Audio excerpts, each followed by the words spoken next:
Gregory J. DePalma, April 24, 1932, November 18, 2009, Butner, North Carolina, was an acting capo in the Gambino crime family who is responsible for introducing an undercover Federal Bureau of Investigation (FBI) agent and his crew. Celebrity life in the 1970s. DePalma became friends with numerous celebrities after he built the Westchester Premier Theater in Tarrytown, New York. These friends included singers Liza Minnelli and Dean Martin, and baseball player Willie Mays, with whom DePalma frequently played golf. However, DePalma's most prestigious friend was singer Frank Sinatra.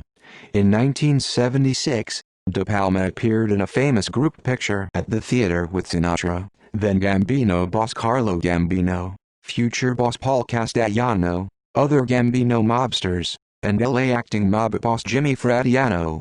As soon as the theater opened, DePalma and other mobsters started looting its cash and other assets.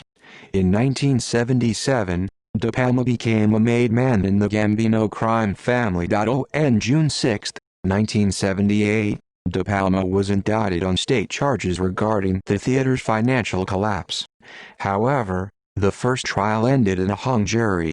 Later in 1979, before the second trial, DePalma pleaded guilty bankruptcy fraud. One piece of evidence that helped the prosecution case was the picture with Sinatra. DePalma was sentenced to 4 years in prison. In the 1990s, DePalma was named a Cooper Regime captain. According to the FBI, he also visited in prison boss John Gotti while Gotti was incarcerated in 2001. Scores conviction in January 1999, both DePalma and son Craig pleaded guilty to racketeering charges. The charges were based on the Gambino takeover and extortion of Scores, a famous strip club in Manhattan. As with the Westchester Theater, the Gambino plan was to drain the cash from Scores and then get out. On June 13, 1999, a federal judge sentenced DePalma to 70 months in federal prison, a light sentence due to DePalma's claims of poor health. The sentencing took place in DePalma's hospital room at Westchester Medical Center in Valhalla, New York. Later that day, the same judge sentenced Craig in court to 87 months in federal prison. In 2002, while still in prison, Craig attempted to hang himself and was left in a persistent vegetative state. He died in December 2010. Jack Falcone in 2003, a new mob associate, Jack Falcone, FBI Special Agent Joaquin Garcia, got close to DePalma. Over the next year, Falcone provided DePalma with a steady stream of excellent quality stolen goods. By August 2004, Garcia claims DePalma considered nominating him for induction into the Gambino family. DePalma did not realize that Falcone was actually Joaquin "Jack" Garcia, and the FBI was providing the goods. For 2 years, Garcia listened in, wearing a recording device, on conversations DePalma had with many mobsters in the Gambino family.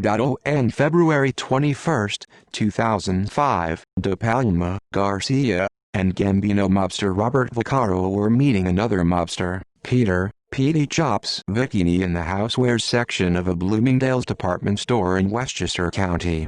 When Vicini failed to show them proper respect, Vaccaro grabbed a solid crystal candle holder and began beating him on the head. Garcia convinced DePalma to stop beating Vaccaro and leave Bloomingdale's quickly. Prisoned on March 9, 2005, Garcia's undercover assignment ended as FBI agents arrested DePalma and 32 other Gambino mobsters on racketeering charges. By May 2006, DePalma's health was again in decline. He had spent most of the past year in the hospital, had a cancerous lung removed, and had suffered a heart attack. DePalma was morbidly obese and taking 20 medications a day. However, the judge ruled that he was healthy enough to stand trial. On November 18, 2009, DePalma died at age 78 in the Federal Medical Center in Butner, North Carolina. References